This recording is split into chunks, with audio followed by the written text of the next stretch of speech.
Muy buenas tardes. Para la Universidad Técnica Particular de Loja, el Instituto Latinoamericano de la Familia, el área de educación continua de nuestra universidad, es un gusto y un honor contar con su presencia.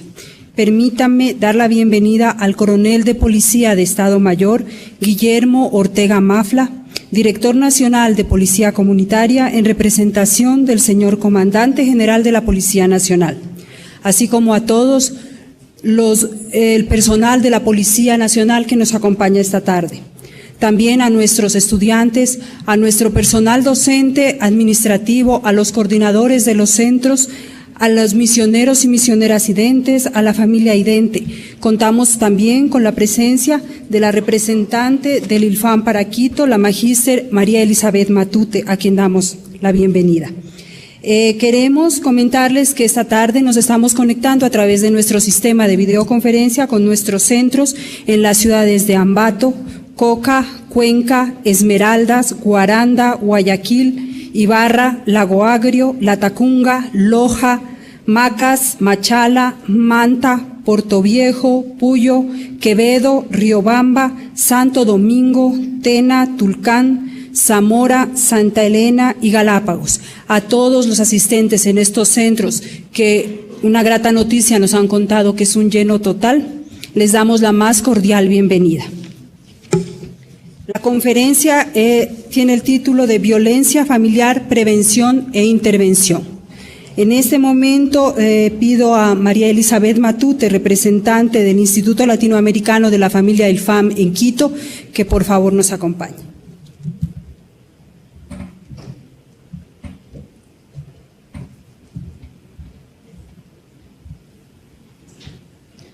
Estimados amigos, para el ILFAM, Instituto Latinoamericano de la Familia, y para la UTPL, Universidad Técnica Particular de Loja, es motivo de gran alegría contar con la compañía de cada uno de ustedes. Como nos decía Marta Lucía, para todas las personas que nos acompañan de forma presencial en Quito, como también a quienes nos acompañan a través de la conexión virtual. Damos las gracias y la bienvenida también a Cristauri, a su esposo.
Bienvenidos todos.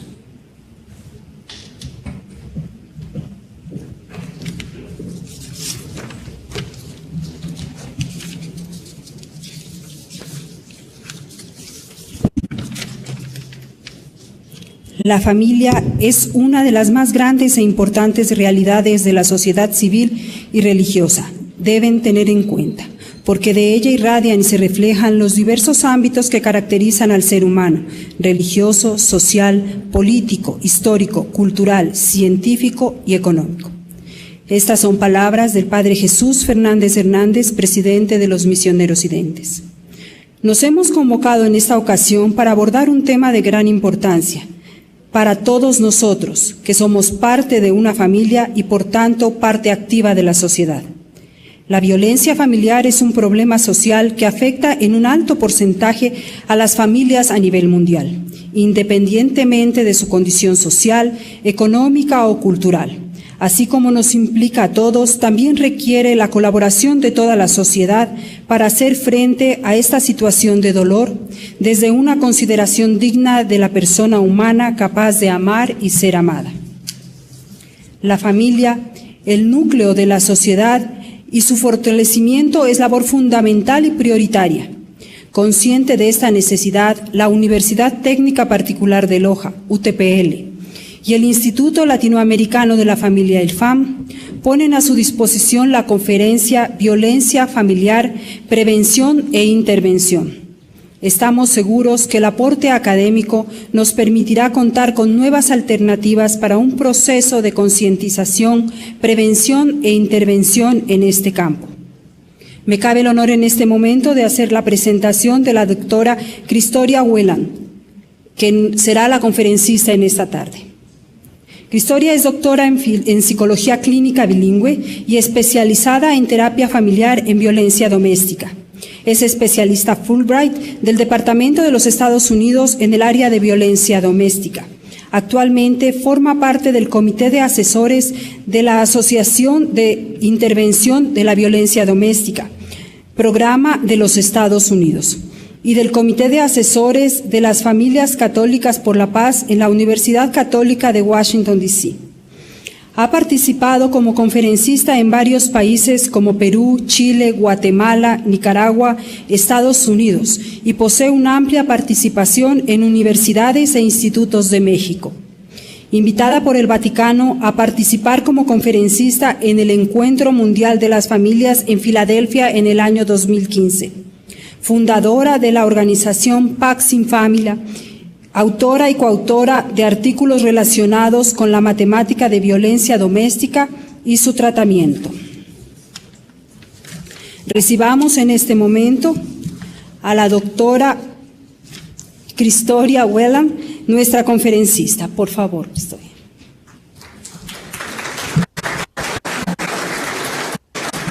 Permítanme solo tomar un minuto para indicarles cómo procederemos esta tarde, la metodología de la conferencia. En ese momento vamos a escuchar a la doctora con su intervención durante 30 minutos. Posterior a ello tendremos 30 minutos para preguntas, las cuales van a venir no solo de Quito, sino de los centros que nos están escuchando. Les pedimos que las preguntas sean lo más claras y concretas. Y esa va a ser la metodología que vamos a tener en esta tarde. Primero, luego las preguntas. 1 hora la participación de la doctora y luego 30 minutos para absolver preguntas. Muchas gracias. Buenas tardes a todos. Les doy las gracias por haber venido este día, esta noche, para escuchar y platicar de estos temas tan difíciles. Creo que donde quiera que vaya en el mundo encontramos el mismo problema, que la violencia está muy extendida en muchos países. Bueno, yo creo que no existe un país donde no es un problema. Entonces, para mí es un honor muy grande. Es la primera vez que estoy dando una conferencia donde muchas personas a larga distancia están viéndome, así es que les doy la bienvenida también a los que están viendo desde lejos.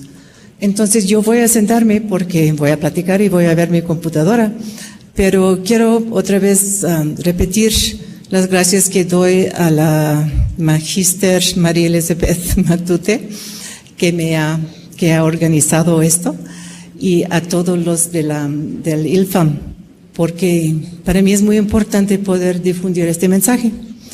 Quiero dar las gracias al coronel Ortega, que ha tomado su tiempo para venir aquí. Muchas gracias. Y a todos los policías. Yo nunca he tenido tantos policías en una de mis pláticas, unos poquitos, pero les doy la bienvenida. Yo creo que todos vamos a aprender mucho, que ojalá que sea útil para ustedes en sus familias y también en su trabajo. Entonces ya voy a sentarme. Gracias.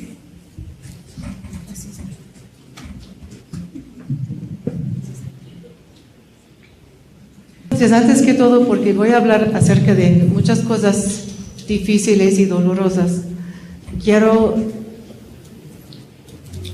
empezar diciendo que voy a decir muchas cosas de las personas agresivas que no son muy gratas, ¿no? Entonces, quiero que ustedes sepan desde un principio que yo no estoy hablando de, por ejemplo, todos los hombres que están aquí.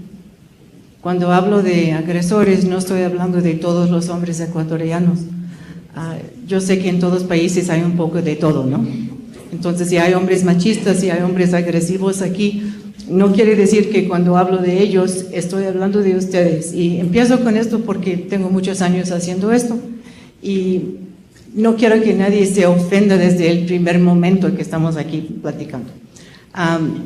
Doy homenaje y honor al Ecuador y gracias por venir. Antes de empezar, me gustaría preguntarles, veo que tenemos muchos policías, ya sé quiénes son. ¿Tenemos aquí algún abogado? ¿Alguna persona que trabaja en la ley, en el derecho? Gracias. ¿Algún psicólogo o psicóloga? Bienvenidos. Y luego tenemos algunas hermanas religiosas, bienvenidas, que están trabajando en el pastoral. Muy bien. Y hay maestros, maestras aquí. Bastantes. Entonces tenemos un poco de todo. ¿Olvidé a alguien? ¿Sí? Iba a decirlo en este momento. Gracias. Entonces, hay también aquí trabajadores sociales. Y este tema es muy importante para todos estos. Entonces, vamos a escuchar un poquito para empezar con algo positivo, porque pues una hora voy a estar hablando cosas muy feas, ¿no? Entonces, empezamos. ¿Qué es una relación sana? Entonces, esto viene parte del CDC, que es el Centros de Control de las Enfermedades de los Estados Unidos, que es como la OMS, la Organización Mundial de la Salud en el mundo. Y luego también de las investigaciones del doctor Gottman, que es especialista en el trabajo con las parejas. Entonces, ¿qué es lo que necesita una pareja para tener una relación sana, una relación feliz, una relación que los lleva a ser mejores juntos que solos? Entonces, el respeto mutuo y la igualdad, esto es básico. La confianza y el apoyo, también muy importante. Si no hay esto, ¿qué hacemos? El afecto y apertura. Apertura, donde yo puedo compartir lo más profundo de mi ser con mi pareja y no tengo que estar todo cerrada y no puedo decir nada. Compartir poder e influencia. Esto es muy importante porque eso es donde se ve el respeto, donde se viva la igualdad. Luego, la negociación y la justicia. Saber comunicarse, saber ser justos unos con otros. Porque decimos justicia y paz, pues la justicia primero y la paz después, ¿no? Pero si no hay justicia, entonces no nos sentimos bien. Una relación libre de la violencia. Y pues tantas no son libres de la violencia, pero imagínense cómo podemos poner en práctica estas cosas si hay violencia. Obviamente no. La libertad del abuso de sustancias. Yo no estoy diciendo que no deben de tomarse una copa de vez en cuando, pero eso no es abuso, esto es uso. El abuso de las sustancias es uno de los problemas más fuertes cuando hablamos de la violencia y esto lo vamos a tocar. Una vida libre de tomar riesgos sexuales y de explotación. Ustedes bien saben que la violencia sexual no existe solo fuera del matrimonio. También en el matrimonio existe la violencia sexual, en algunos casos. Entonces, estas son cosas muy fuertes que obviamente niegan la base de lo que es el amor mutuo. Una vida espiritual activa como individuos y como pareja. Esto lo añadí yo y pues yo creo que va muy en línea con cualquier persona que practica alguna religión, alguna fe, que nuestra fe lo compartimos antes que todo con nuestra pareja. Y quiero dar las gracias también a mi esposo. Le voy a decir que se pare, por favor, un ratito. Mike, could you just stand up for a second? Este es el San Miguel, mi esposo.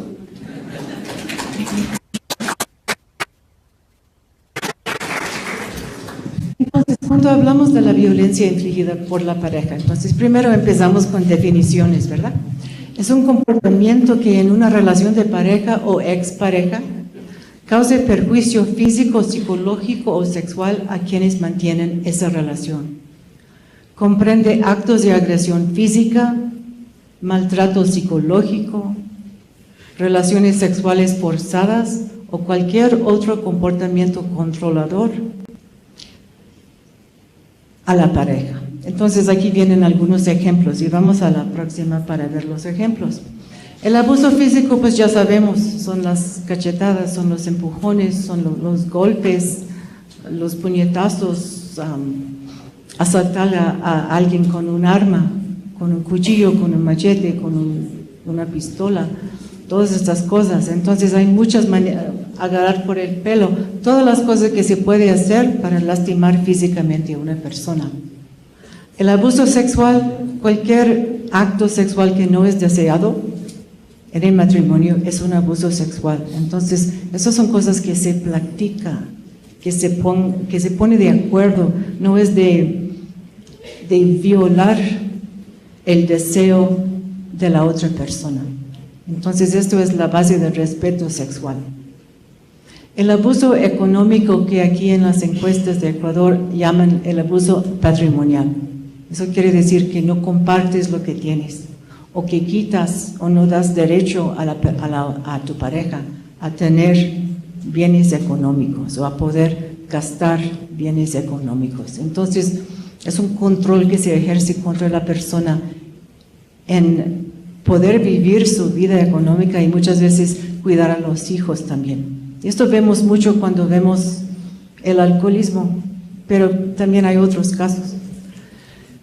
El aislamiento social viene mucho con el control, donde vemos que la persona ya no quiere que tengas contacto con tu familia, que no tengas contacto con tus amigos y mucho menos con tus amigas y con nadie, es decir, no debes de estar hablando con nadie. Y está viendo tu teléfono y esculcando en tus cosas y todas estas cosas que te hace sentir controlado o controlada. La meta es que solo tu pareja está en tu vida y no hay otra persona. Entonces, dependes 100% económicamente, pero más que todo emocionalmente de esa persona. Ya no hay otras personas en tu vida. Y esto de por sí es una señal muy grande de aviso.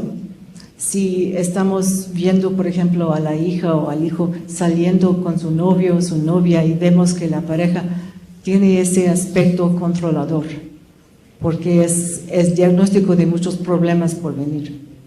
Intimidación, a veces ya no es necesario golpear a la persona solo con hacer esto, ya sabe, o con sus palabras. Como vivo en la frontera, en San Diego, California, que está en la frontera con México, uno de las amenazas más comunes es: me llevo a los niños a México y nunca los vuelves a ver.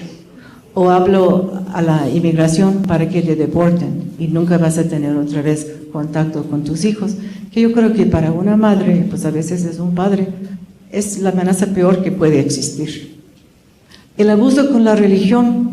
Hay personas que utilizan, por ejemplo, Efesios capítulo 5, versículo 22, que la mujer debe de ser sumisa al esposo, fuera de su contexto, como pretexto para someter de una manera abusiva a esa persona.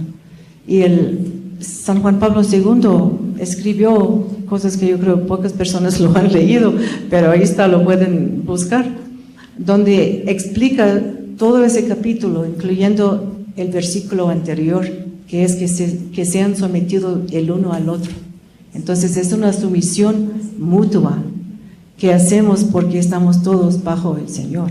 Entonces el intento de este texto es muy diferente de cómo se interpreta, y muchas veces las personas utilizan eso para lastimar a la pareja, o para controlarla, o para que no se vaya, etcétera, ¿no?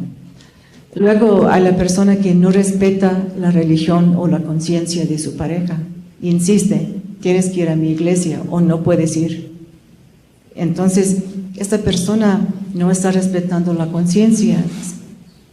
Claro, yo entiendo muy bien, me gustaría que mi esposo estuviera conmigo en la misa, que fuéramos a la misma iglesia, eso es, para uno es muy importante. Pero ¿qué tal si algún día amanece y ya quiere ser evangélico? No voy a tratar de controlar su conciencia, porque esas son cosas sagradas delante de Dios, ¿no? Entonces, esto puede ser también un abuso. El machismo, ¿existe el machismo aquí en Ecuador? ¿Sí? ¿Sí creen que sí? ¿Ustedes creen que hay machismo en Canadá, que es mi país? ¿Hay machismo en México?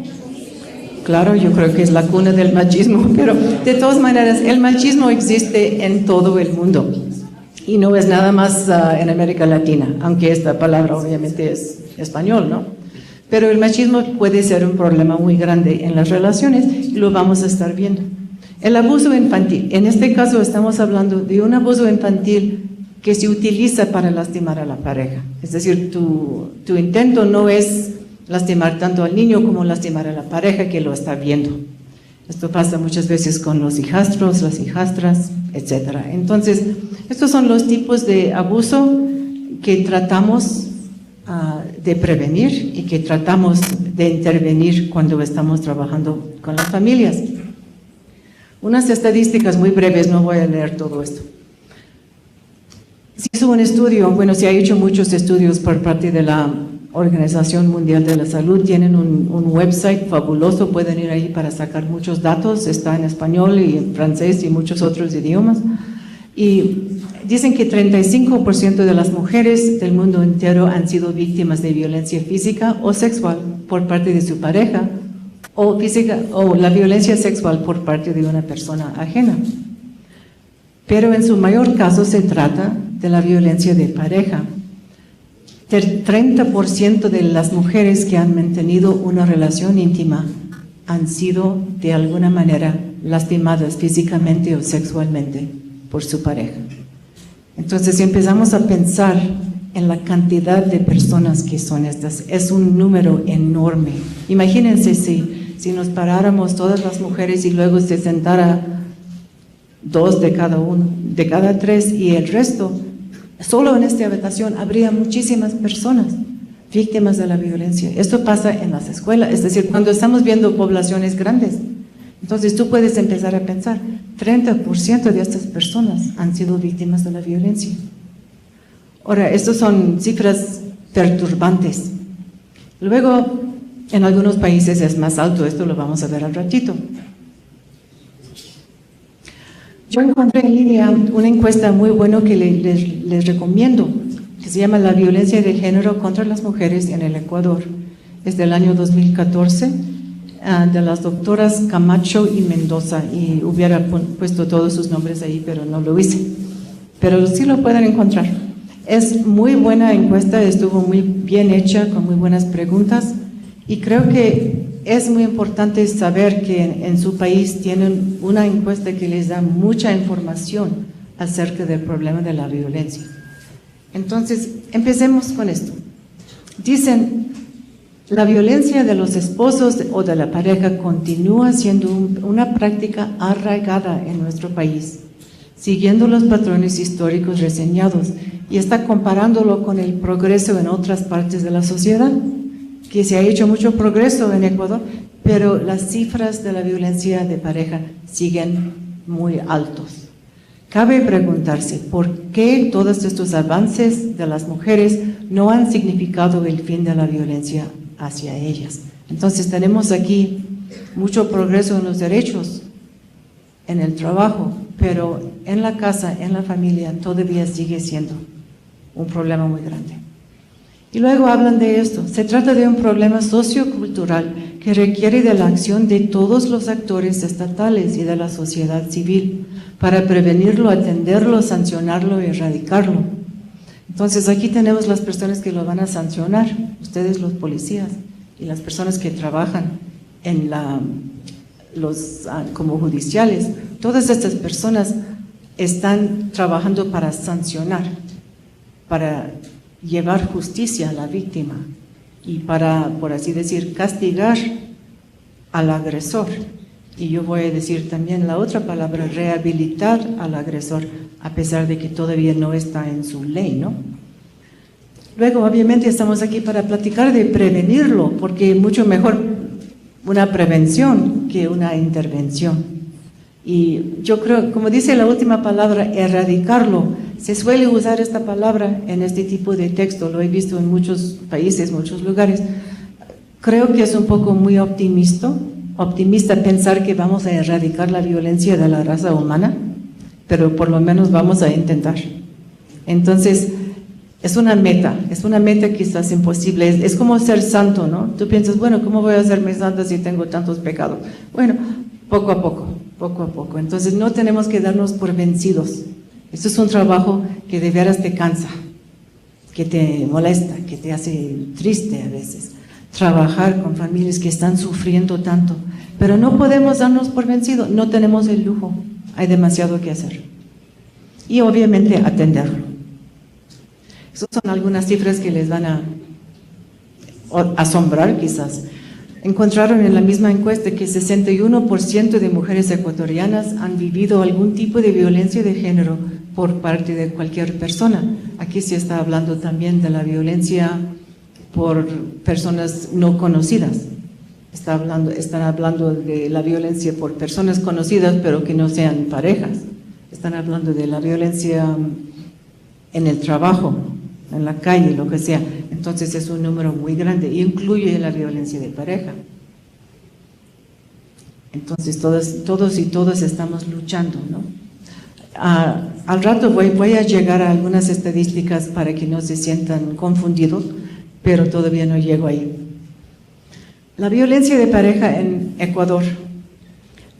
Encontraron que, ahora estamos hablando de parejas, que una de cada dos mujeres, casi 49%, han recibido algún tipo de agresión por parte de la pareja. Esto incluye todos estos tipos que ven aquí. De la violencia psicológica dice que es 43%. Eso es muy bajo. Yo creo que es más alto, dependiendo de las preguntas. Yo nunca he visto una cifra tan baja de violencia psicológica, porque es tan fácil y casi no es penado, es decir, es difícil arrestar a una persona por decir algo, pero las palabras a veces duelen más que los golpes y a veces deja una huella más profunda y más dolorosa y afecta mucho la autoestima. No puedo contarles cuántos cientos de mujeres han estado en mi consultorio, en mis pláticas, donde veo que las palabras las han lastimado más que los huesos rotos. Y creo que es muy importante pensar cómo estoy hablando, cómo estoy tratando a mi pareja. El abuso verbal, psicológico, emocional, toda la misma cosa, también la hacemos muy bien las mujeres. Entonces esto no es nada más de hombre a mujer, también es muy común de mujer a hombre. Entonces todos tenemos que preguntarnos, ¿no? ¿Cómo estoy tratando a la persona a quien digo que más amo? O a los hijos. La violencia física de hombre a mujer en Ecuador llega a 35% de prevalencia de vida. Prevalencia de vida quiere decir que aunque sea una vez en su vida, puede ser muchas más veces, pero por lo menos una vez lo ha padecido. 35% es un poquito más alto del número que acabamos de ver, de 30%. El abuso patrimonial, 11%, y el abuso sexual, 15%, que es más alto de las estadísticas que yo conozco de algunos otros países. Entonces esto sí es un problema un poco mayor aquí que en otros países, a pesar de que pues 1% ya es un problema muy grande, ¿no? Entonces esto es por región geográfica y tipo de violencia. Entonces ven que yo voy a ver nada más la física, porque si no vamos a estar aquí todo el día.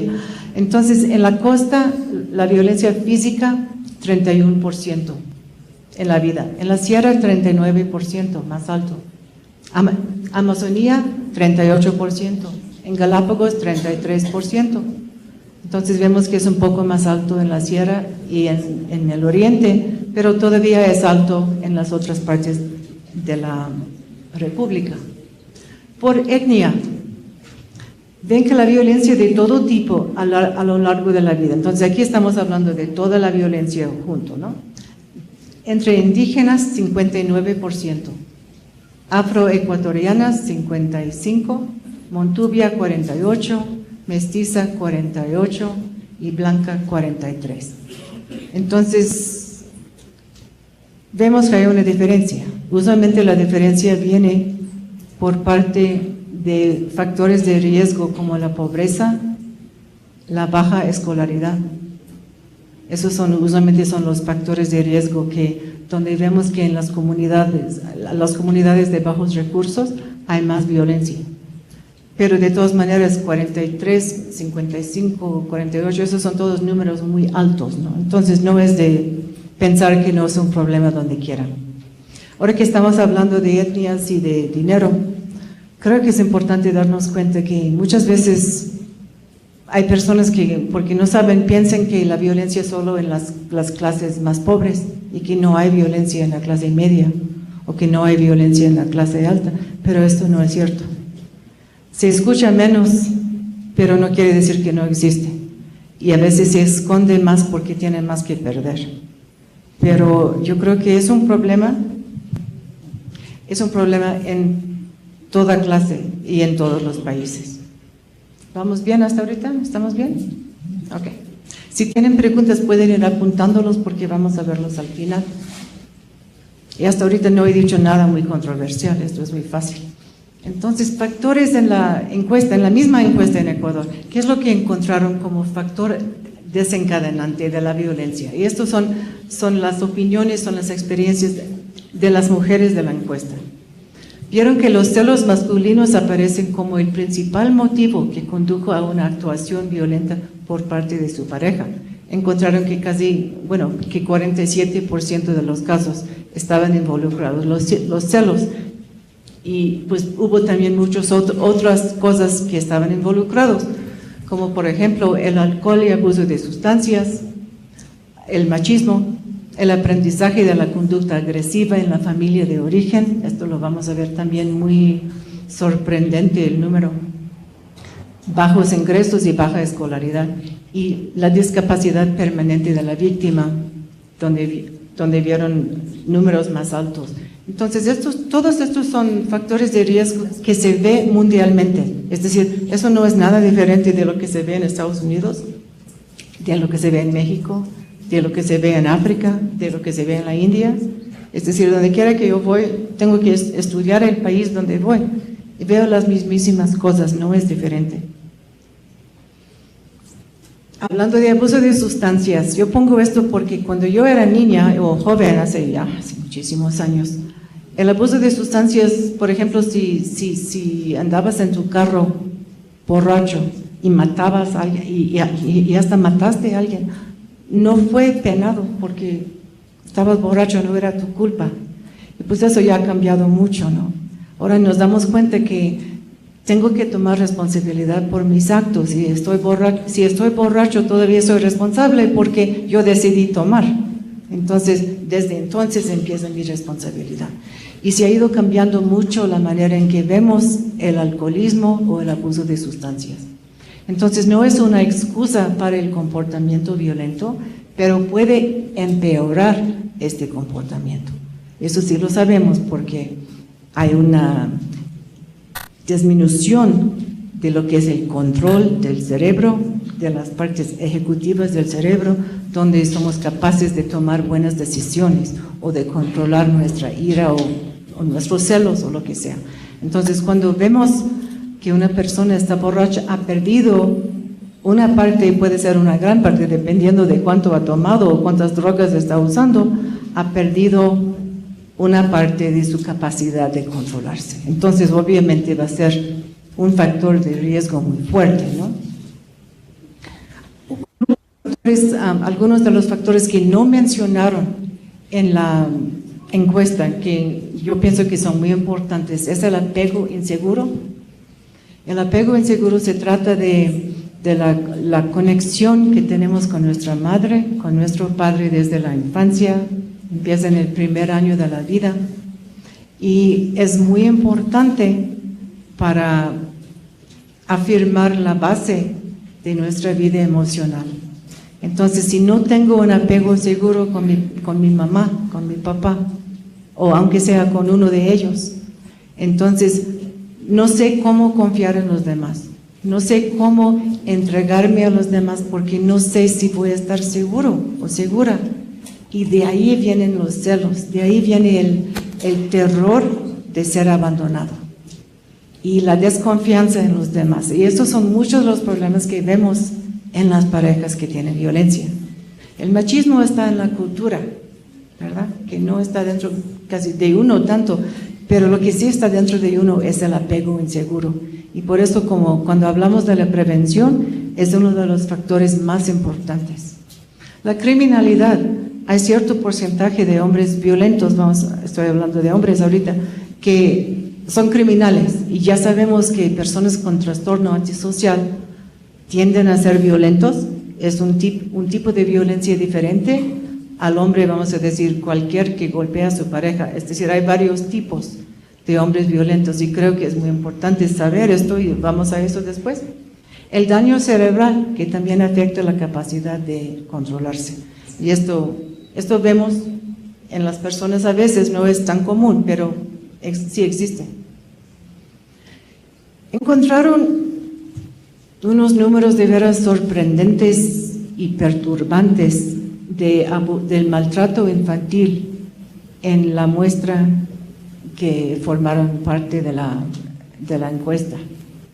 De víctimas, 75% habían padecido el abuso infantil frecuente, 75%.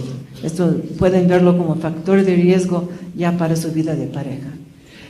58% habían padecido el abuso infantil de vez en cuando, y solo 38% no habían padecido la violencia física. Entre los agresores, ya se fue reportado por las mujeres porque no hicieron esta encuesta con hombres, encontraron que 79% habían padecido la violencia frecuente en su infancia y 63% de vez en cuando, y solo 39% de los hombres no habían sido maltratados de niños. Entonces tenemos obviamente un problema muy grande de maltrato infantil. Y si estamos hablando de prevenir la violencia, también tenemos que involucrarnos en prevenir el maltrato infantil. Y esto viene muchas veces de la ignorancia. ¿O hay un problema ahí? Bueno, gracias por ayudar. Ni quiero saber.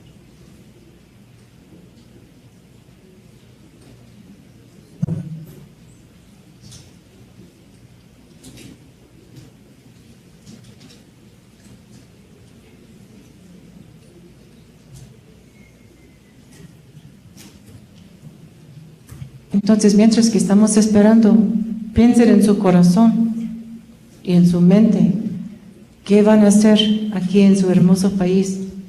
Gracias.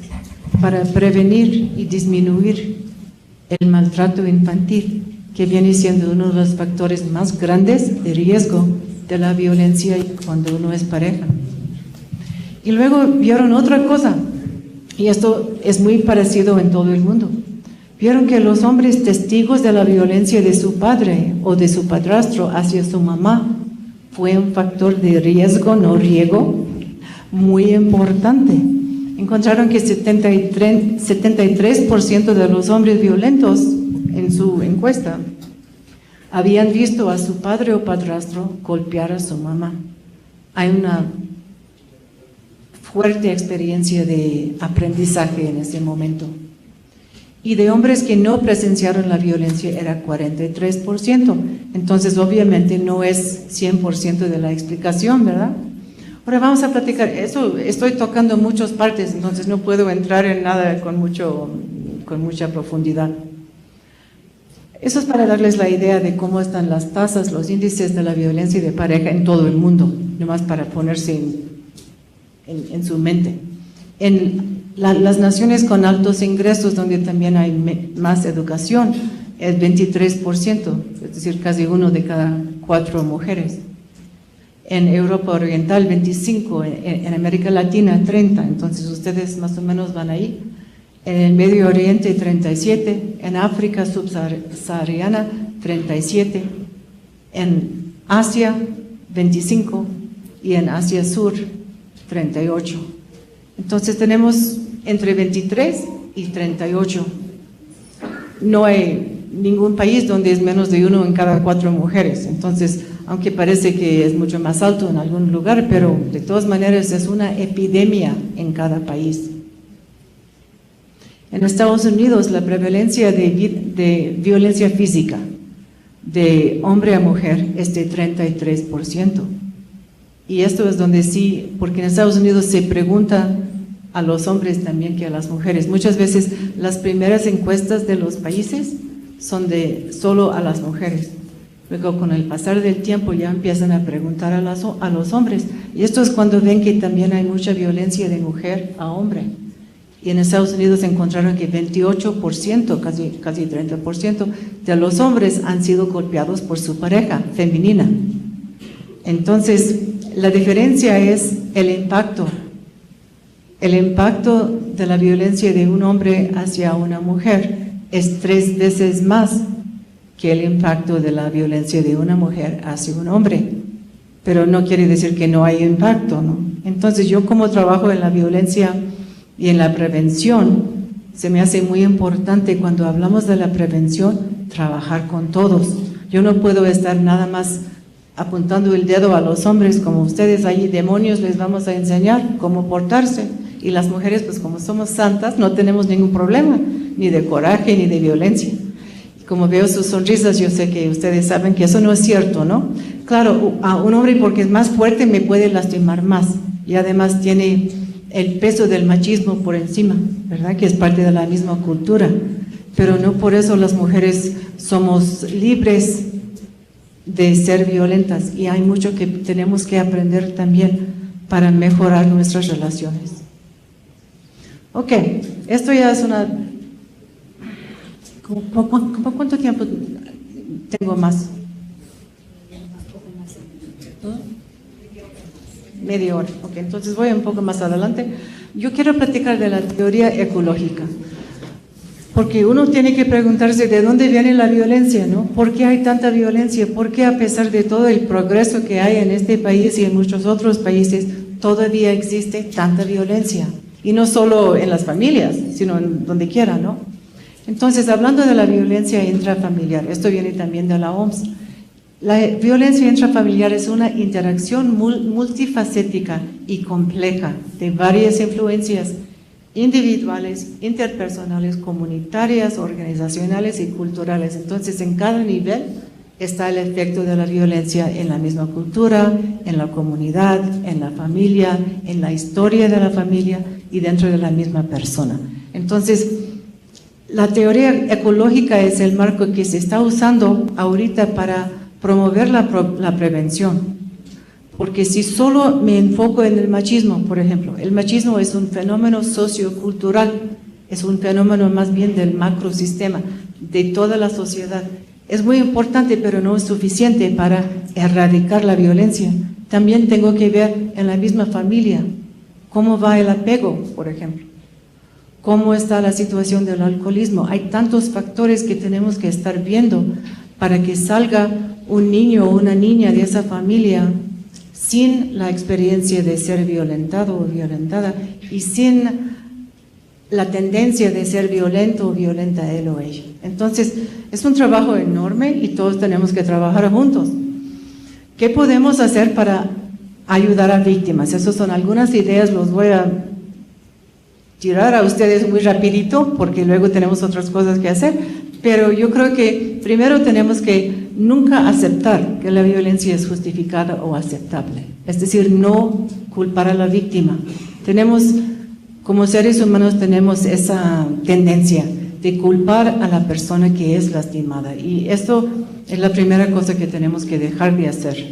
No aceptar que la violencia es una respuesta saludable o aceptable a una situación. Es decir, si tú me estás hablando y no me gusta lo que estás diciendo, esto no me da el derecho de golpearte, no me da el derecho de agarrar un cuchillo, una pistola para lastimarte. Ok, vamos a tranquilizarnos, entonces vamos a aprender. En el libro que tengo aquí hay muchas maneras, muchas herramientas que podemos aprender, pero no se puede justificar la violencia, aún contra los niños. Y en muchos países el castigo físico a los niños es la entrada al maltrato infantil, ¿no? Entonces, siempre tenemos que preguntarnos, ¿es necesario el castigo físico? ¿O hay otras maneras de disciplinar a los hijos para que crezcan seguros y felices con disciplina, pero no con ese historial de violencia? informarnos acerca de la violencia y de los recursos que hay en nuestra comunidad, porque cada persona puede ser que encuentres a alguien que tú puedes ayudarla, puedes darle algún buen consejo, pero si no sabes lo que hay, no puedes decirle. Entonces yo creo que es nuestro deber conocer lo que hay en cada comunidad. Decir algo si notamos un problema, no callarnos. Ayer estábamos hablando de las personas que no se meten, no se meten ahí, es cosa privada. Pero si nadie dice nada, nunca se va a cambiar eso.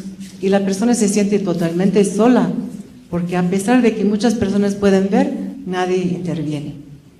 Apoyarla cuando nos pide ayuda. Yo como conozco centenares de víctimas de la violencia, puede ser que hayan pasado 10 años, 20 años, 30 años, 40 años de violencia y nunca lo ha dicho a nadie, por la vergüenza que siente y por el miedo que siente. Entonces se acerca a ti y te dice, y tú le das la espalda. Puede ser que dure otros 10 años para encontrar ayuda de otra persona. Entonces, no des la espalda a la persona que te pide ayuda. Por eso por lo menos debes de conocer los recursos que hay. Porque puede ser que solo con hablar a este número o ir a este lugar puede buscar la ayuda que va a salvar a su familia y hasta a su vida a veces. Porque hablamos a veces de que sí hay femicidio, sí hay muertes. Este no es un juego. Hay personas que sí matan a su pareja, ¿no?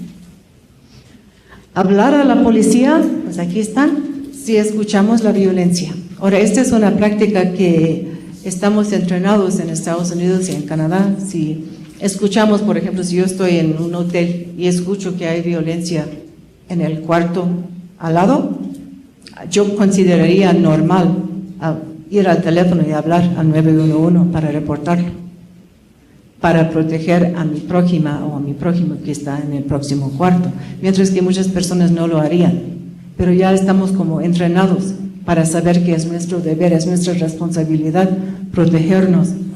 Aquí ustedes hablan a la policía si escuchan que alguien está siendo asaltado. ¿Es común? ¿Es común o no es común? No es común. Bueno, pueden irlo pensando, porque hay países, por ejemplo, si yo digo esto en muchas partes de México se ríen de mí porque dicen, pues la policía, ¿qué viene a hacer? Porque muchas veces están involucrados con los narcotraficantes, ¿no? Entonces, no son exactamente personas que te van a ayudar. Entonces, dependiendo de la situación, puede ser una buena elección y a veces que no. Hablar con el agresor si lo podemos hacer sin ponerle a riesgo a su pareja o a uno mismo. Esto es una decisión de cada quien dependiendo de la situación. Yo no voy a hablar a cualquier persona desconocida para decirle, oye, hermano, ¿por qué estás haciendo? Porque puede ser que me mate, ¿no? O puede ser que le haga más daño a su pareja.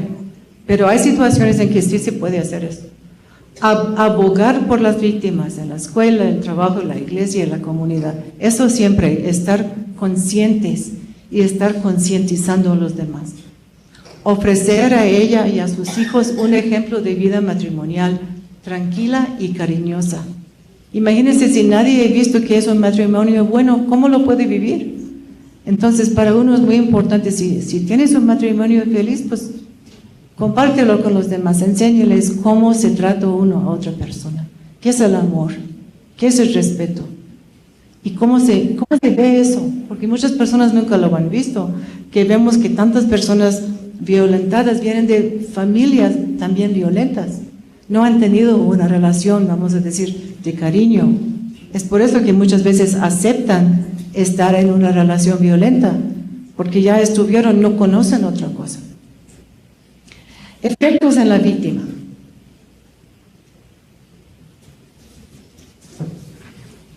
Hay a veces lesiones físicas, cosas graves por asaltos graves, enfermedades y obviamente puede ser la muerte, ¿no? Enfermedades gastrointestinales por estrés continuo, ¿no? Dolor crónico, depresión y suicidio, enfermedades sexualmente transmitidas y daños al embarazo o en el parto, alto riesgo de VIH o SIDA, afecta las ganancias, ejecución en el trabajo y la empleabilidad de la mujer. Muchas mujeres que están trabajando ya no pueden ir al trabajo porque están golpeadas o porque los celos son tan fuertes que no pueden irse de la casa, entonces pierden el trabajo. O llega el agresor ahí para hacer todo un show, ¿no? Y entonces la vergüenza hace que la persona deje su trabajo. Yo he escuchado tantas historias, Dios mío. Efectos psicológicos, la depresión, pensar o intentar el suicidio, la ansiedad, el miedo, el estrés postraumático, que es una condición que puede durar por muchos años hasta toda la vida si no es tratado, ¿no? La dependencia excesiva en el esposo, y puede ser no solo económico, también emocional, porque tantos años que te está diciendo que no sirves para nada y que él te hace falta, que lo empiezas a creer o hasta ya lo crees. Entonces, la idea de estar sin él como que te parece imposible, no puedes vivir. La tendencia de minimizar o negar la violencia, porque es demasiado difícil, es demasiado doloroso aceptar que estoy en esa situación. Y para mí uno de los más difíciles, porque eso es donde empieza de generación en generación en generación, la incapacidad como madre. Si estoy tan deprimido, si estoy tan nervioso y si estoy tan ida por el problema de estrés postraumático que tengo, no puedo ser la madre que quisiera ser para mis hijos. Y muchas mujeres violentadas también son violentas con sus hijos. Entonces vemos ahí la cadena del abuso intergeneracional. Ahora, ¿por qué no denuncia la violencia de la mujer? No sabe que tiene derechos humanos y que merece respeto y cariño. Esto creo que ha cambiado mucho en los últimos 20 años en casi todo el mundo, ¿no? Pero todavía tenemos mucho trabajo que hacer. Tiene miedo de dejarlo porque le amenaza de muerte o suicidio o quitarle a sus hijos. Desconoce o no confía en las leyes porque la respuesta es insuficiente. Eso sí pasa.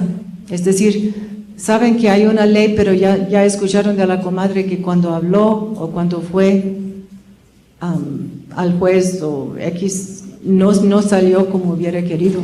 Entonces no le ayudó como hubiera querido. Y corre muy rápido esa voz, ¿no? Entonces es importante ponernos de acuerdo qué va a ser nuestra respuesta a este problema, ¿no? Piensa que sus hijos necesitan su padre, eso es muy grande, ¿no? Y en muchos casos es cierto, pero en algunos casos están mucho peor con ese papá que sin papá. Y a veces el papá puede rehabilitarse, pero no lo va a hacer si no lo ayudamos, porque no se le ocurre que tiene un problema. Lo ama y cree que va a cambiar, eso especialmente en el principio, ¿no? Cree que el sacramento del matrimonio la obliga a quedarse. Y el Papa Francisco ha ido mucho explicando en sus últimos documentos, especialmente en Amoris Laetitia, cómo deberíamos de estar viendo estos casos hoy en día. Y tengo aquí este libro que traje para ustedes, cómo podemos ayudar a poner fin a la violencia en las familias católicas, porque este es un libro especial de pastoral. Cree que la violencia es una parte del matrimonio y como vemos la cantidad de mujeres y de hombres que vienen de familias violentas, naturalmente va a pensar que es parte del paquete, ¿no? Es que así es. Cree que es su culpa y se siente avergonzada. Esto pasa mucho con las víctimas, ¿no? Incluyendo las víctimas sexuales, no quieren hablar de eso, sienten vergüenza.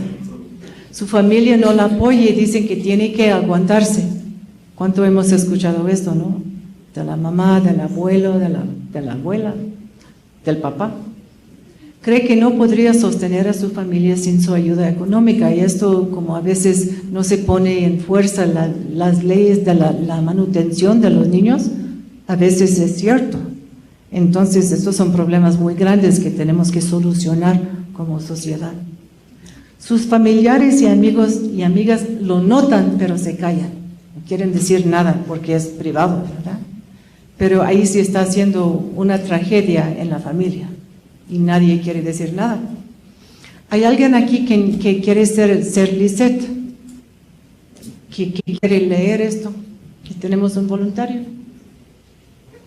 ¿Alguien que tiene una voz fuerte? Sí, por favor.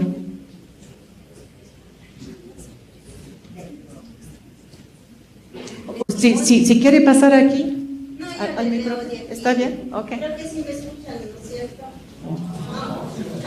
Además lo pueden ver. ¿Qué le pasa al Muy bien, Aló, muchas aló. gracias. Tiene que Gracias. Testimonio de Lisette. Sentía vergüenza de decirles, tenía miedo porque fui terca. Mi mamá me rogaba que no me casara con él. Él era totalmente mujeriego. Yo pensaba que lo podía cambiar. Él era muy guapo y estaba acostumbrado a ser el centro de la atención. Pero yo tomé ese lugar, me decía. No puedo competir, soy un cero a la izquierda. Era muy machista. Si alguien me miraba, me golpeaba, yo siempre gané más que él. Él todo lo gastaba. Luego me golpeaba para conseguir dinero. Siempre estaba borracho. Muchas gracias. Eso es uno de los ejemplos de donde les expliqué desde el principio, ¿no? Yo no creo que ustedes son este hombre, pero sí existen hombres como este, ¿no? Entonces, pobre Lisette, que lo bueno es que terminando los 15 años de estar con él y sus 2 hijos, lo dejó después de tanto tiempo, pero fue un suplicio vivir con él.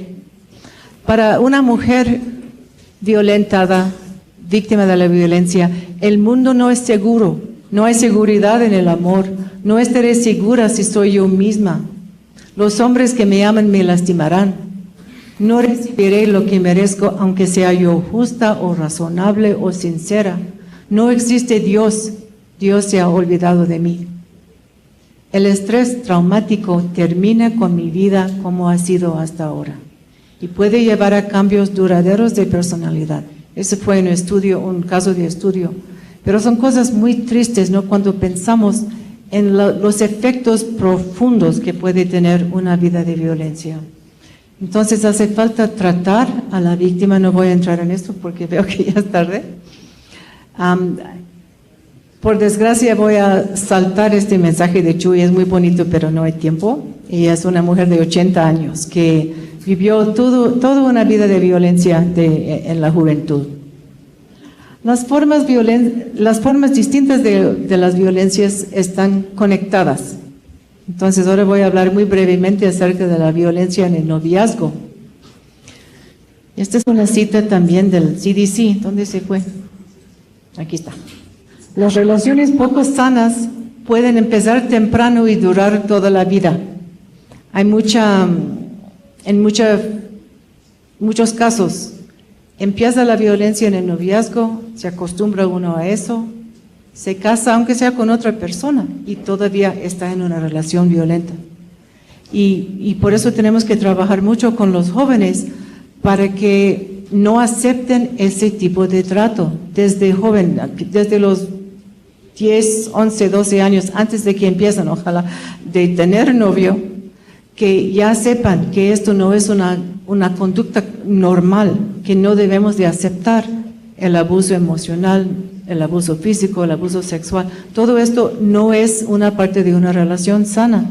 En Estados Unidos se está haciendo esto mucho ya en las escuelas secundarias, donde ya es parte del currículo, donde enseñan eso, y creo que es muy importante donde quiera. Pero de todas maneras todavía sigue la violencia en el noviazgo en los Estados Unidos, es bastante alto. Entonces siempre tenemos mucho trabajo que hacer. Ahora, me encanta esta foto de este niño a pesar de que está tan triste. Entonces, ¿cuáles son los efectos psicológicos en los niños y en las niñas que son víctimas o que presencian la violencia? Para el desarrollo, los niños necesitan relaciones y ambientes seguros, como les dije, estables y nutridores. Estas son las cosas que les hace falta para crecer. El apego seguro a ambos padres, o al menos a uno de ellos. Adultos protectores y cuidadosos. Ser enseñados y tener modelos de los valores, de la dignidad, la justicia, la igualdad, el respeto y el amor. Esas son las cosas que hacen falta para los niños, como les hace falta la leche, como les hace falta a veces, no sé, el cuy. Algo le hace falta, ¿no?, para crecer.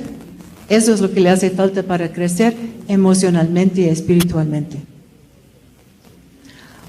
Los efectos de ser expuestos a la violencia y del abuso infantil. Depresión, ansiedad, evitar o negar el abuso, insomnio, pesadillas, no ir a la escuela o tener muchos problemas en la escuela, la agresión en casa y especialmente en la escuela, es decir, ser el bully para los otros niños, retirarse, estar tan retraída que las personas ni saben cómo te sientes, qué es lo que está pasando, empiezas a fallar en la escuela, pero como no haces problemas, como que nadie te hace caso, estás como invisible. Quejas físicas, me duele el estómago, me duele la cabeza, algo pasó con mi micrófono, ¿verdad? ¿Cómo que? ¿Pueden escuchar? Ok.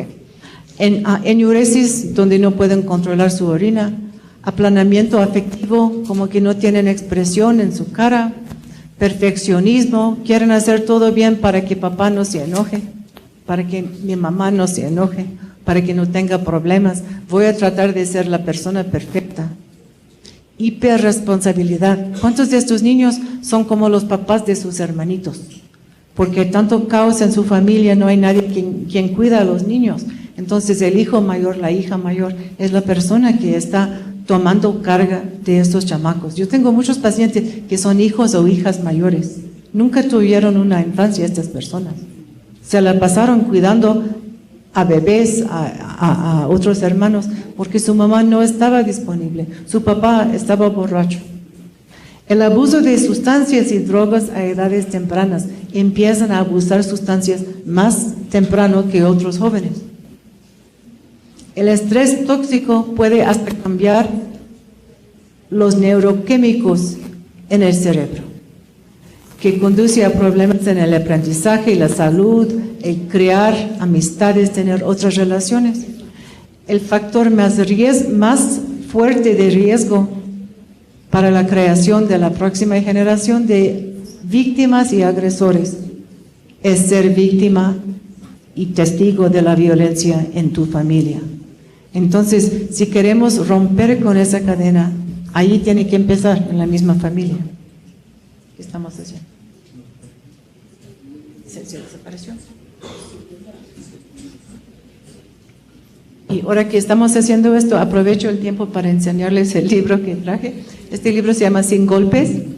Iba a traer muchos, pero por desgracia los perdieron en el FedEx. Entonces solo tengo 8. Este libro es un tratamiento, es un libro de herramientas para una persona violenta, para que pueda aprender a vivir sin golpes. Entonces, esto tengo solo 8 copias. Estas copias sí llegaron por milagro. Entonces, este es el libro que se llama ¿Cómo podemos ayudar a poner fin a la violencia en las familias católicas? Y esto lo escribí para el Encuentro Mundial de la Familia. Es para obispos, sacerdotes, religiosos, catequistas, personas de la familia, cualquier persona que quiere saber cómo vivir mejor su vida de familia. Entonces, esto ya lo vimos. Efectos en los agresores. ¿Cómo afecta al hombre agresivo? Esto no lo platicamos mucho porque muchas personas no estudian a los hombres. Esto ha sido mi especialidad. Entonces, eso es lo que yo he encontrado. El mismo hombre violento, cuando ve las consecuencias de sus conductas, se siente a veces deprimido y tiene baja autoestima. Es decir, no es la persona que quiere ser, pero no sabe ser diferente. Siente enojo por las consecuencias si por ejemplo lo mandaron a la cárcel. Echa mucho la culpa a la mujer. Es decir, se olvida lo que él hizo y se siente enojado con la mujer porque habló a la policía, porque hizo algo para defenderse. Entonces eso puede ser un problema muy grande. Y ustedes, policías, obviamente yo creo que lo han encontrado en su práctica, pero también tienen que ser muy cuidadosos que no llega el agresor de la cárcel para lastimar todavía más a su pareja. Y pues para eso tenemos algunas cosas que hacemos en Estados Unidos. A veces pierde el trabajo, porque si es una persona que trabaja como jornalero y está en la cárcel por 3 días o 4 días, cuando llega ya no tiene trabajo. Y esto para uno es muy difícil y también le baja la autoestima. Pérdida de la relación con su pareja y a veces también con los hijos. Si por ejemplo están separados, si se divorcian, si hay una orden de restricción, si no tiene acceso a su familia, entonces llora mucho, lloran en mis grupos de terapia porque no pueden ver a sus hijos a veces y sienten que todo lo han perdido. El desprecio de los familiares. ¿Qué tipo de hombre eres tú que estás golpeando a tu mujer? A pesar de que la misma persona que te está regañando lo hizo a tu mamá. Eso lo he escuchado mucho. Tu mismo papá que te enseñó cómo hacer esto, te está regañando ahora porque eres violento. La pérdida de estado social. Entonces ya eres un golpeador. Ya tienes etiqueta, ¿no? Especialmente si todos lo vienen a saber. El aumento de alcoholismo y drogas. Puede ser que antes eras alcohólico, ahora te sientes tan mal que empiezas a tomar más. Ahora, esto no es que pasa con todos, pero sí pasa con frecuencia. 2 categorías generales de agresores. Quiero que vean esto porque es muy importante para su trabajo cuando están evaluando una situación. Está la categoría diferente de que les platiqué de los criminales. El terrorismo de la pareja íntima. Eso sería el agresor primario, casi siempre es un hombre. El abuso, especialmente el abuso emocional, es más frecuente y más severo. Utiliza la violencia para controlarte. Es decir, no es que perdió el control. Lo utiliza como si fuera una herramienta para controlarte, para asustarte, para que hagas lo que él diga, ¿no? Y su pareja le tiene miedo, se siente desesperanzada y atrapada. Ustedes habrán visto casos de este tipo, es el tipo de violencia más severa y para mí se puede diagnosticar viendo el nivel de miedo que le tiene su pareja a lo largo, no los 5 minutos que pasó, sino con el pasar del tiempo, porque ya sabe cómo es esta persona. Luego está la violencia de pareja situacional. No se caracteriza por el control y la coacción. La puede iniciar igualmente el hombre y la mujer. Obviamente no es bueno, pero no es tan malo como la otra. Entonces es más fácil trabajar con la persona que ejerce este tipo de violencia. Yo tengo mucho más éxito con este programa, con este tipo de persona que con el terrorista, vamos a decir, el terrorista machista, ¿no? Que estas personas como que pocas veces cambian. Ustedes saben que hay personas en la cárcel que no tienen buen pronóstico, ¿no? Para cambiar su conducta. Hay cierta población que sigue siendo arrestado, que siguen en la cárcel. En Estados Unidos es como 5% de la población de los encarcelados que constantemente están ahí, constantemente vuelven. Entonces, una manera de ser parte de la solución es trabajar con los agresores. Esto yo me he puesto a hacer esto en los últimos 22 años y veo que tiene mucho efecto, porque vamos a ver si yo voy con el doctor, porque estoy enferma, y el doctor agarra a mi esposo y le da la inyección. Yo puedo estar mejor. Y pues eso es lo que pasa a veces, que ponemos todo nuestro enfoque en la víctima, pero la víctima no tiene el poder de cambiar la situación. Es el agresor que tiene que cambiar, pero no sabe hacerlo. Entonces, si le damos terapia, si le damos rehabilitación, puede cambiar. No todos van a cambiar, pero muchos sí pueden cambiar, especialmente si dejan de tomar. Ofrecemos tratamiento a los agresores. ¿Si puedo tomar otros 5 minutos, Elizabeth? ¿5? Ok. Entonces, ¿por qué vamos a tratar a los agresores? Por los derechos humanos de la mujer y de los niños, antes que todo, para aumentar la seguridad de la familia, para rehabilitar el hombre y para prevenir la violencia futura e intergeneracional. Entonces, cuando yo trabajo con un hombre violento, yo no estoy trabajando nada más con él, estoy trabajando a lo lejos con su pareja y con sus hijos, con todo su núcleo familiar, porque podemos ayudar a cambiar su conducta, su actitud y su conducta puede cambiar toda su familia. Entonces ahí se va aumentando la esperanza de que no se tenga que separarse de esta familia, aunque a veces pues es inevitable. Los objetivos de tratamiento lo voy a dejar para cuando doy un curso aquí porque ya no hay tiempo. Entonces vamos a platicar brevemente creo que eso es importante. Estos son los temas culturales que identificamos en la investigación que hice para mi tesis doctoral. Es decir, para los hombres mexicanos. Y ustedes me pueden decir si creen que esto se puede aplicar también a los hombres de Ecuador. La importancia de la educación de padres, porque ellos no aprendieron a ser buenos padres de su papá y no saben ser buenos papás, quieren aprender eso. Hablar mucho del machismo, retar sus actitudes, ayudarles a desarrollar otra manera de ser hombre. Hablar acerca de la discriminación contra ellos y luego ligar esto a la discriminación contra las mujeres. Como yo trabajo con inmigrantes, muchos son blancos de la discriminación, pero también pasa en la sociedad de uno. Sí. Es decir, la discriminación puede pasar entre etnias en el mismo país, no es necesario que seas inmigrante para sentir que eres el blanco de la discriminación.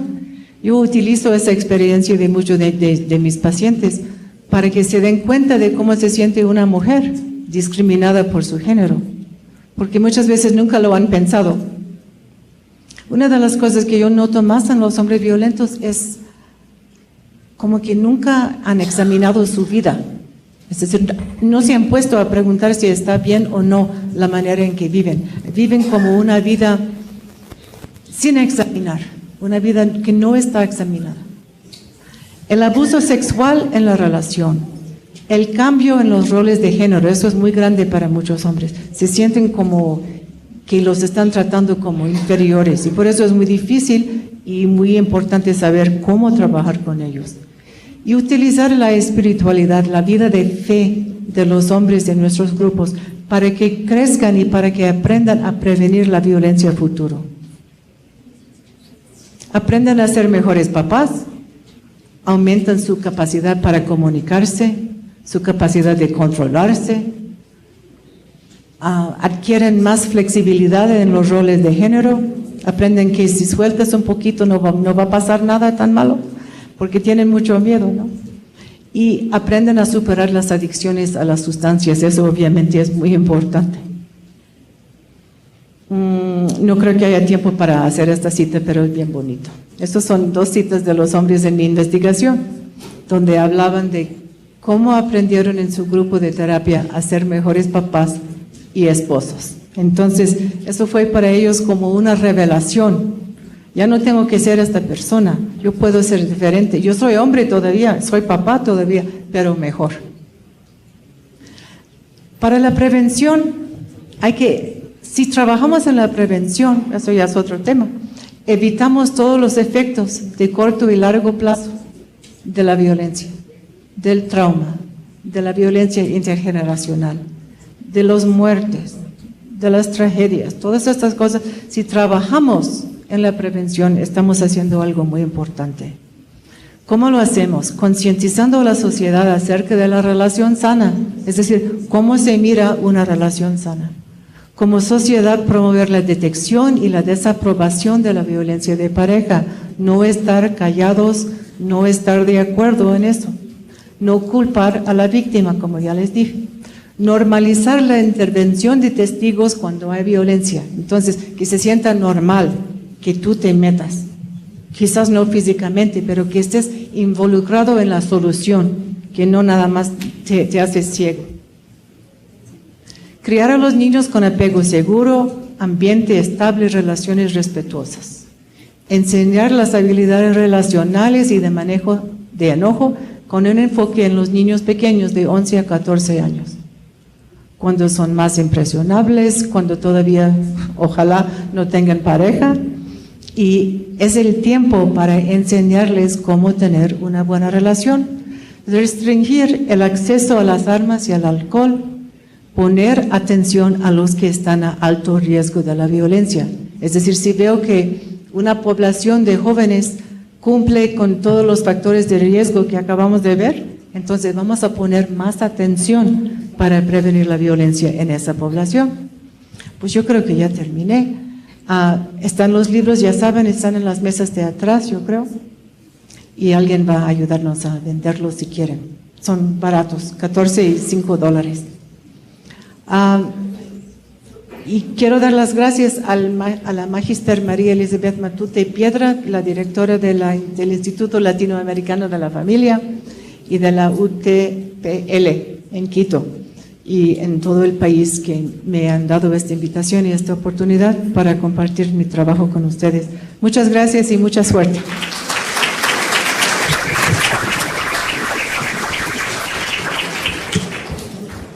Muchísimas gracias, Cristoria. Realmente muy interesante y enriquecedor, creo que para todos los que estamos aquí en nuestros centros, el aporte que hemos recibido. Solo a manera de síntesis, conclusiones de esta charla, permítanme hacer una pequeña intervención.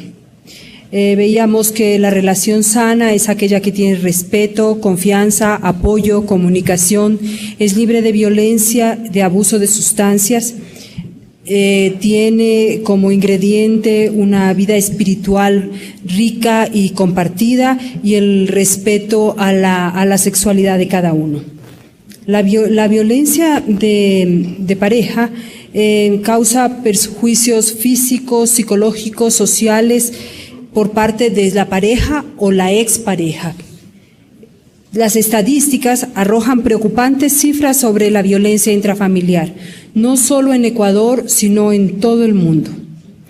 Otro dato interesante es que veíamos en Estados Unidos la violencia no solo es un problema que va del hombre hacia la mujer, sino que también existen casos de violencia de la mujer hacia el hombre.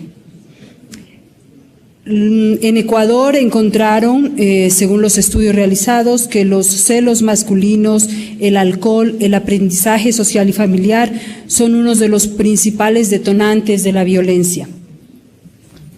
¿Cómo podemos ayudar a las víctimas de violencia? No debemos aceptar ni justificar ningún tipo de violencia.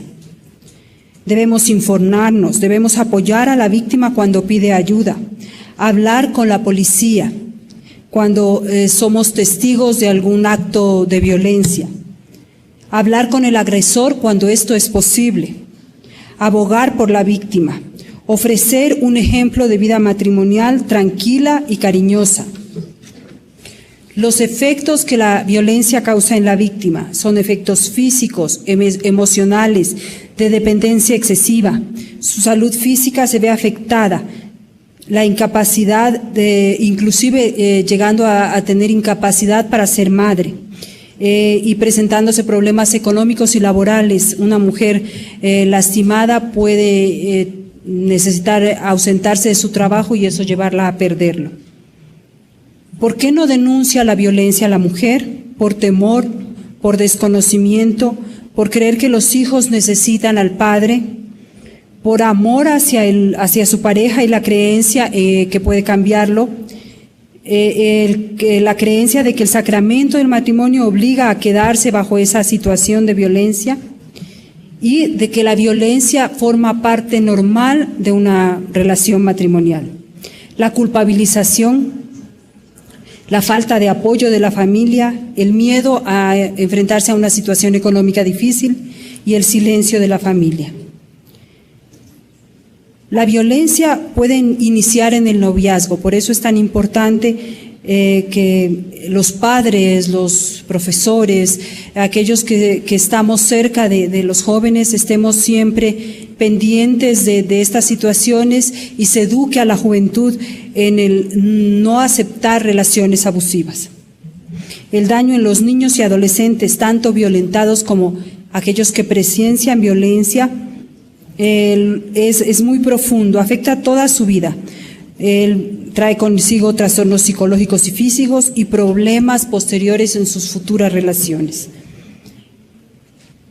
Encontramos otro dato que me pareció muy interesante, es la importancia de ayudar también al agresor. El agresor también necesita ayuda y ayudando al agresor ayudamos a toda la familia. Debemos prevenir antes que intervenir. Hay que buscar la forma de evitar que se presenten estos problemas para que la intervención no sea necesaria. Y para prevenir hay que crear conciencia, hay que educar, hay que restringir el acceso a las armas y al alcohol y hay que estar vigilantes a los indicios de violencia. Es un resumen cortísimo de una tan importante y maravillosa exposición. En este momento tenemos ya las preguntas desde nuestros centros, así que vamos a pedirle a la doctora que nos ayude con sus respuestas. Permítanme un segundo. Desde Guayaquil, vamos a hacer primero la pregunta de Guayaquil.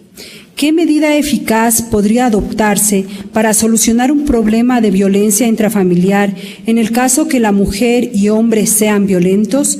¿Se debería terminar la relación o podrían darse una oportunidad? Bueno, esta es una pregunta que me tomaría un año de contestar, pero voy a intentar en un minuto. Antes que todo, depende de la situación. Es decir, no puedo dar una respuesta así tan claro, ¿no? Porque claro, si la situación es de mucho peligro, si la situación es de criminalidad, es decir, un nivel de severidad, entonces yo sugiero que sería mejor que no estén juntos, de todas maneras. Pero hay otras situaciones en que sí se puede buscar la manera de ayudarse. Muchas veces no es bueno la terapia de pareja para cuando hay violencia física, porque se arriesga a la víctima estar como en una situación de iguales en una pareja, en una terapia. Porque yo, por ejemplo, no puedo saber si estoy viendo una pareja y no sé que hay violencia, porque no me dijeron, ¿verdad? Y porque no pregunté, que es mi error si no pregunto, ¿no? Pero si están ahí platicando conmigo y yo pienso que todo está bien y entendieron muy bien la intervención, pero salen al parqueadero y ya empieza el pleito y puede ser algo muy grave, ¿no? O llegan a la casa y están peleándose, ¿por qué le dijiste esto a la terapeuta? ¿Por qué hablaste de nuestras cosas privadas? ¿Por qué me hiciste avergonzar ahí en esa situación? Entonces, son cosas muy importantes que a veces la terapia de pareja no es adecuada en el principio, y yo siempre aconsejo a las parejas que la persona que tiene el problema busca ayuda. Pero muchas veces es la víctima que busca ayuda. Y pues para mí, si una víctima busca ayuda, le voy a ayudar. Pero también voy a tratar de que sepa que las cosas probablemente no van a cambiar si el agresor o la agresora no busca ayuda, porque ahí está el problema.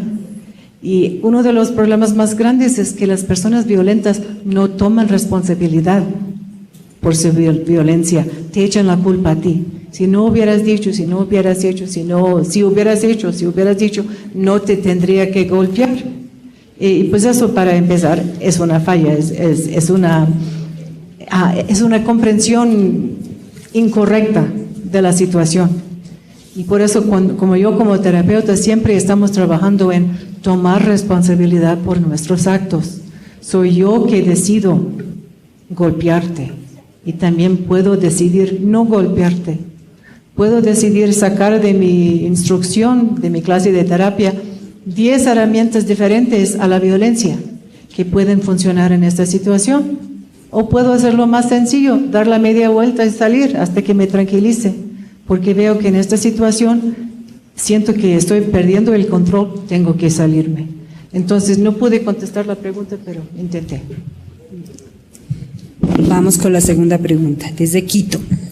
¿Cuál es la causa principal que hace que la mujer vuelva a estar con su agresor? ¿Por qué no se aleja? Bueno, antes de contestar esto, me dijeron que hay algunos trabajadores sociales aquí, ¿no? ¿Ustedes han trabajado con víctimas que vuelven con su agresor? Pasa todo el tiempo, ¿no? Es una de las razones por la cual empecé a trabajar con los agresores. Porque la frustración que uno siente con la persona que sigue volviendo y volviendo y volviendo y volviendo a la misma situación. Y por eso traté de contestar en esa lista larga de por qué se queda la víctima, porque es una cosa tan común y lo vemos constantemente si trabajamos con víctimas. Y no es una solución sencilla, muchas veces es económica, A veces está de por medio el amor y la esperanza de que la persona puede cambiar. Y yo comparto esa esperanza, pero no va a pasar si no tiene terapia. Porque mientras que está pensando que es tu culpa, ¿para qué tiene que cambiar él? ¿Verdad? Y pues es lo que pasa, que muchas veces están tan, se puede decir, lavadas del cerebro, tan traumadas, que están creyendo todo lo que están escuchando de su incapacidad como ser humano, de que no sirven para nada. Sienten que no pueden afrontar la vida sin el apoyo de esta persona. Es una situación en que yo prefiero, por eso digo, ayudemos a los jóvenes, a las jóvenes, para que no se metan en una situación así.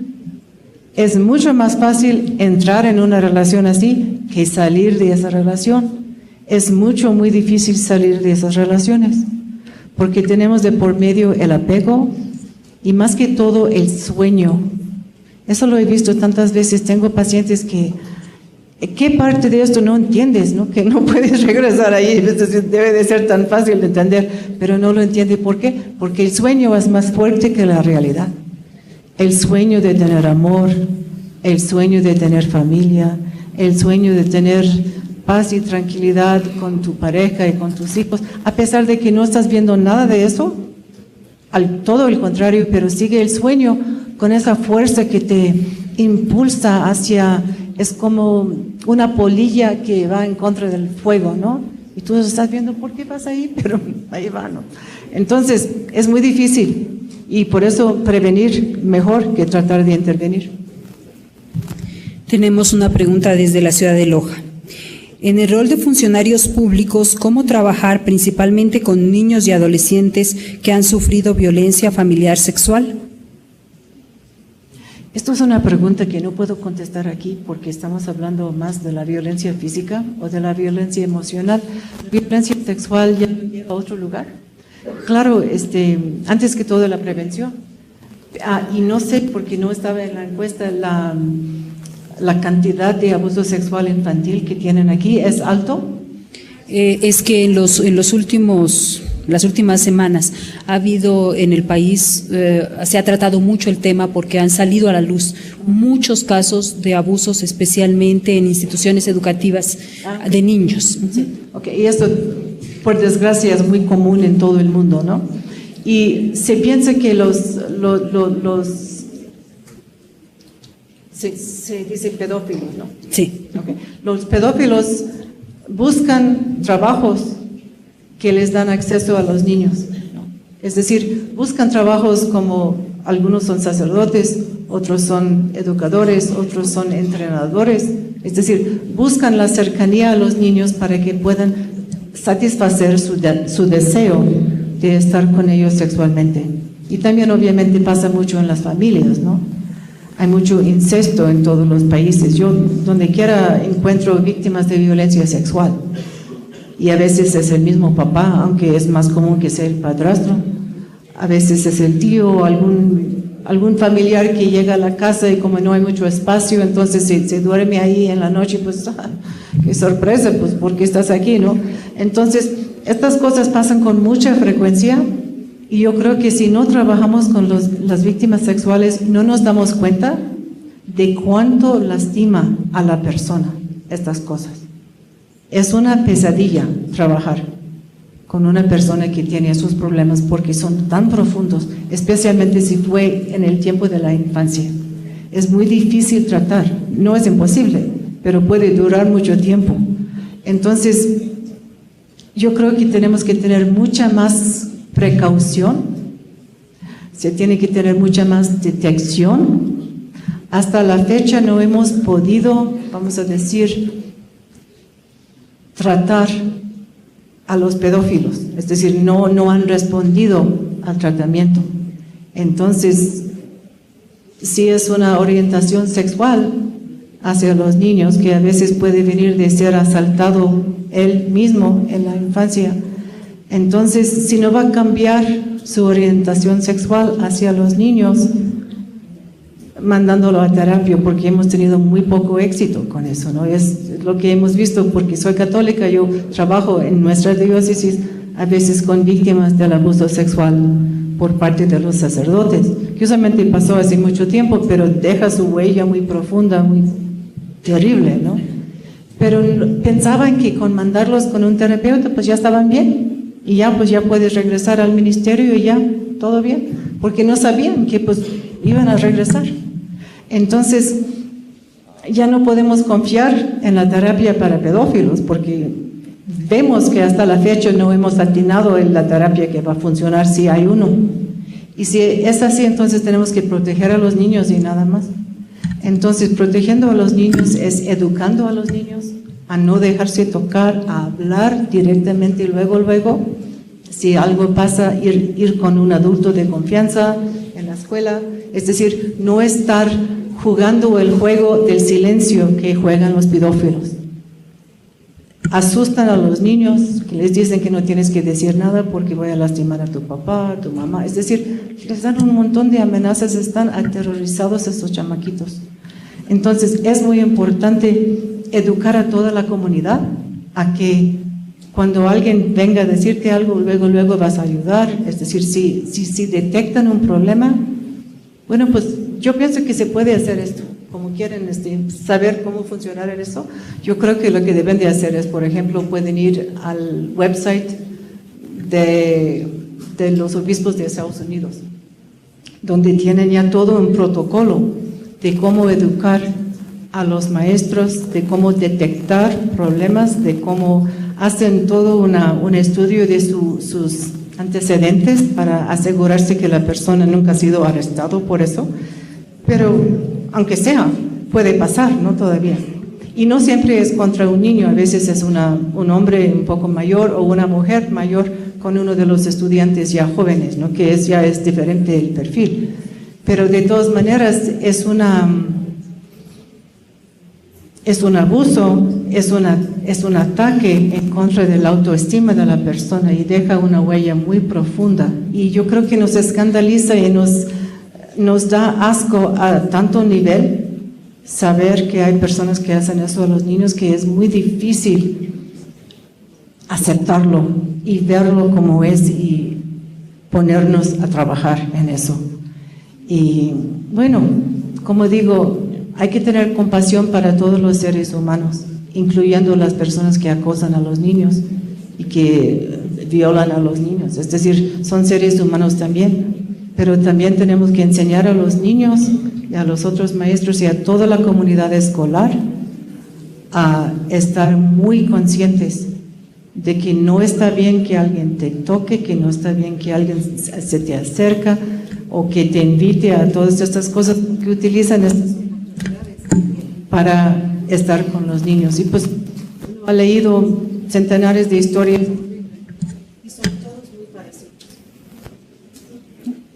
No sé si contesté.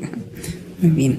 Tenemos otra pregunta de Quito. ¿La agresividad o violencia se la debe entender como un problema genético o solamente adquirido por el entorno social en el que se desarrolló la persona? Esta es una pregunta muy buena y me gustaría poderlo contestar con todo el conocimiento científico que hay, pero no lo puedo hacer porque yo creo que no sabemos todo la respuesta a eso. Yo creo que la violencia es parte de la naturaleza humana. Lo vemos desde los niños pequeños, lo vemos en la naturaleza de los otros mamíferos, ¿no? Porque somos mamíferos también nosotros, ¿no? Entonces, la violencia es parte de nuestra existencia y tenemos que aprender a controlarnos.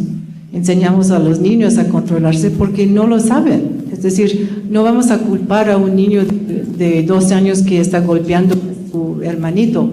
Es decir, le vamos a enseñar que no lo debe de hacer. Le vamos a enseñar cómo controlarse y cómo expresar sus sentimientos de una manera distinta. Es decir, todos tenemos sentimientos y entre ellos está el enojo y a veces el odio y la vergüenza y todo eso. Entonces, parte es genética, es parte de nuestra naturaleza.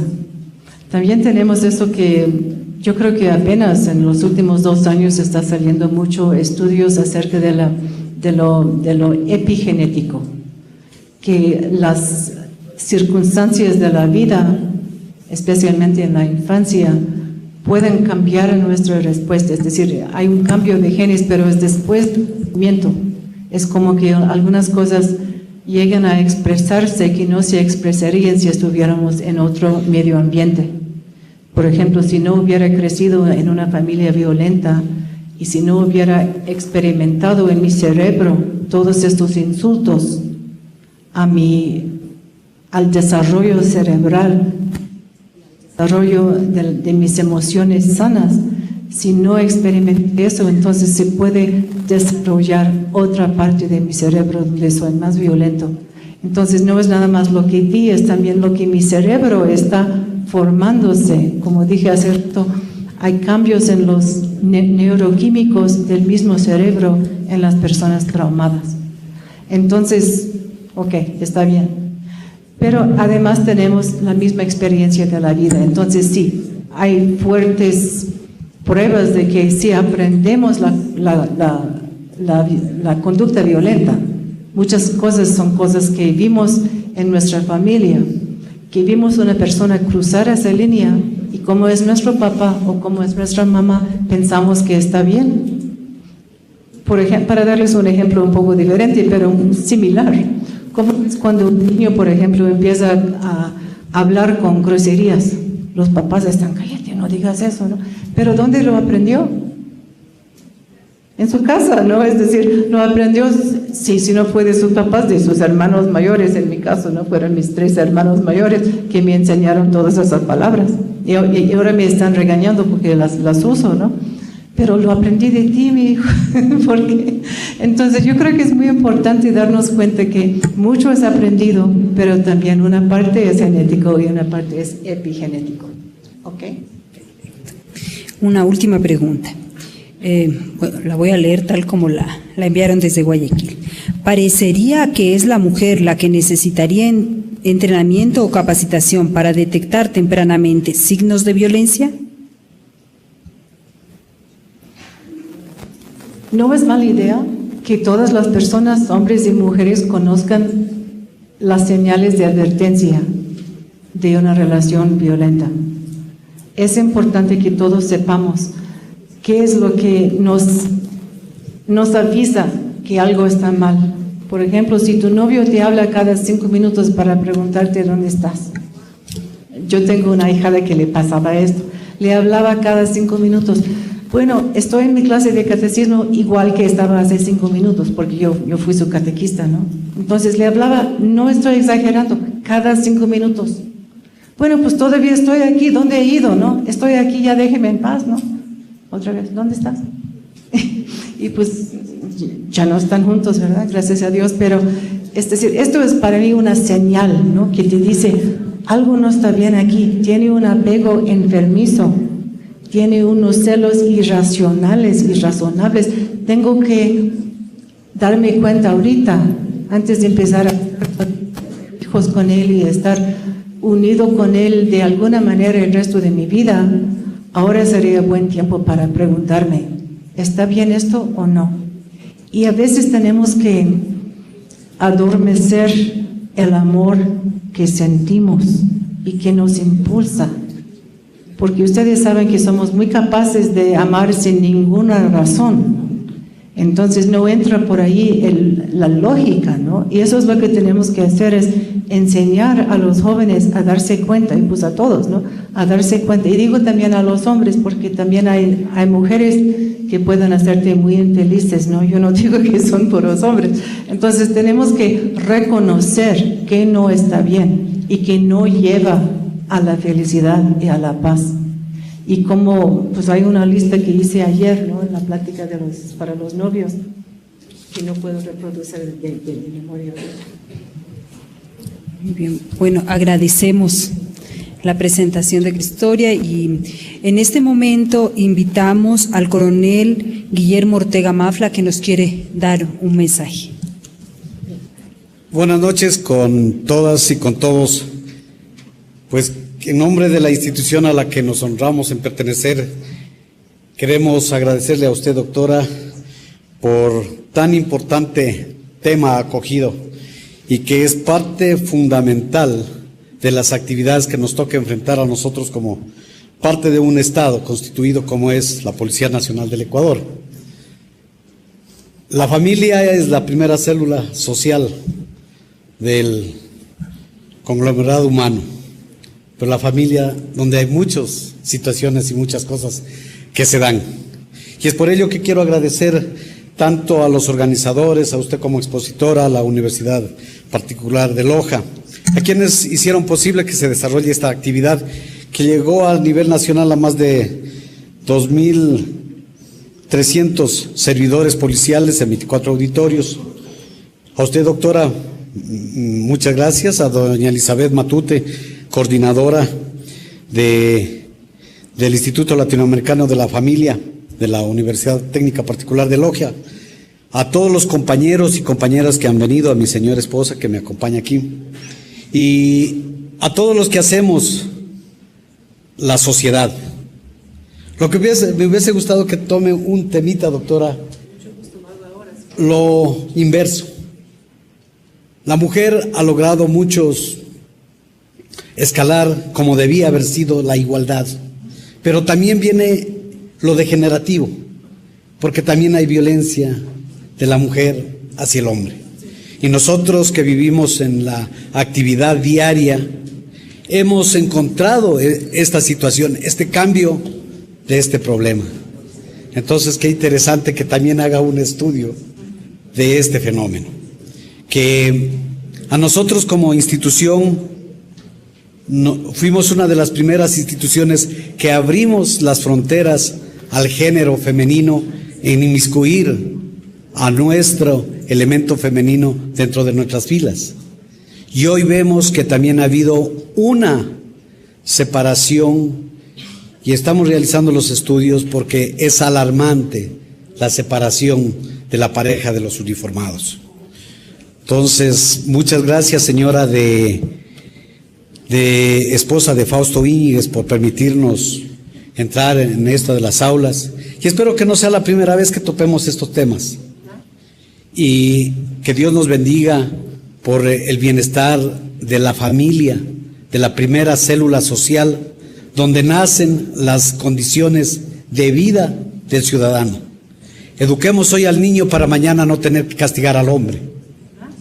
Mantengamos siempre ese horizonte, ese panorama para que como servidores podamos enfrentar a un tipo de sociedad llena de valores y de principios y que la violencia no nos gane y no nos va a ganar.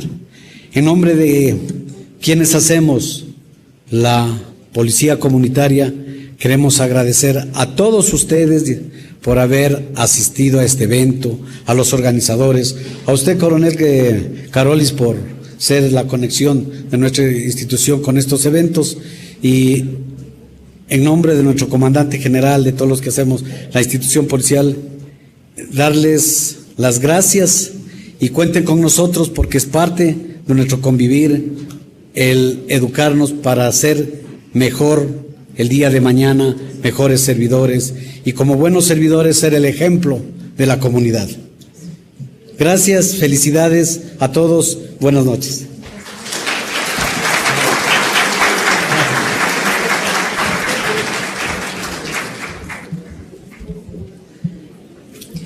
Muchas gracias a todos por su presencia. Ya saben, la UTPL es su casa. Gracias.